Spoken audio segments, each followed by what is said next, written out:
तो ये जो है एक तरह से नियुक्ति घोटाला भी है। आपने नियुक्ति नहीं दिया, फिर से कहते हैं कि बीपीएससी का एग्जाम दीजिए, कहाँ भाग रहे थे, कौन सा।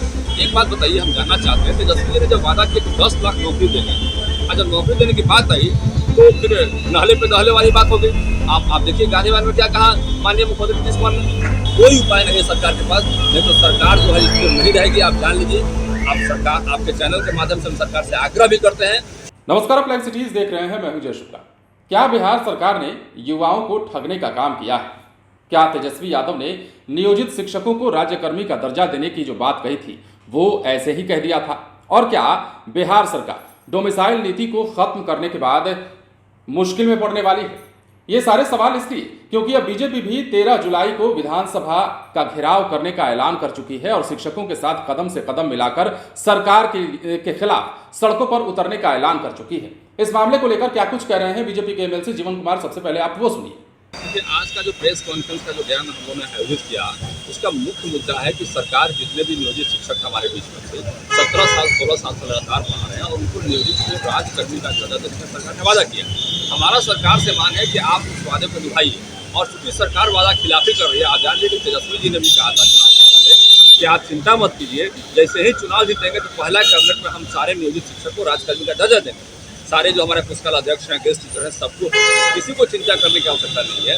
और आज जो है बड़ा चिंता का विषय बना, आज हो नहीं रहे वो।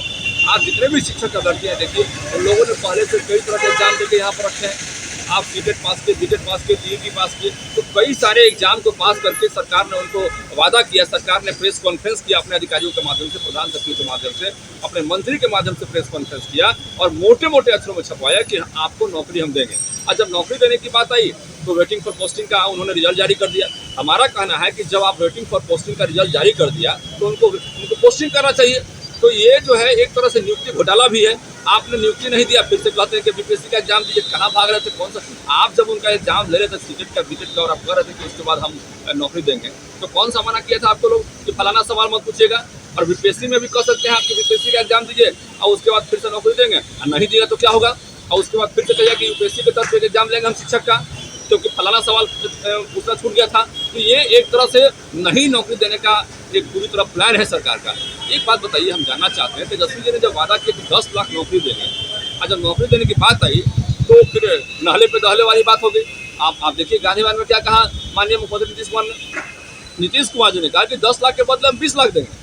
तो भाई आप एक तरह युवाओं को आशा दे रहे हैं कि हम नौकरी देंगे, और जब नौकरी देने की बात आई तो डोमिसाइल नीति लागू कर रहे हैं, ऐसा कर रहे हैं लागू कि पूरे हिंदुस्तान से उसमें लोग को बुला रहे हैं। आपके शिक्षा मंत्री कह रहे हैं कि भाई हमारे यहाँ योग्य आदमी की कमी है, हमारे यहाँ फिजिक्स के, मैथमेटिक्स के और केमिस्ट्री के टीचर की संख्या कम है, क्योंकि यहाँ पढ़े लिखे लोग कम हैं। हम उनसे जानना चाहते हैं कि यूपीएससी टॉप कर रहे हैं हमारे यहाँ, बीपीएससी टॉप कर रहे हैं हमारे यहाँ से लोग, हमारे यहाँ से जितने एजुकेशनल इंस्टीट्यूशन है टेक्निकल पूरे इंडिया में, उसमें टॉप कर रहे हैं हमारे बिहार के लोग। कैसे टॉप कर रहे हैं? शिक्षक के बेटा बेटी कलेक्टर बन रहा है, यहाँ पर शिक्षक के बेटा बेटी एसपी बन रहा है, कैसे बन रहा है लोग बताइए?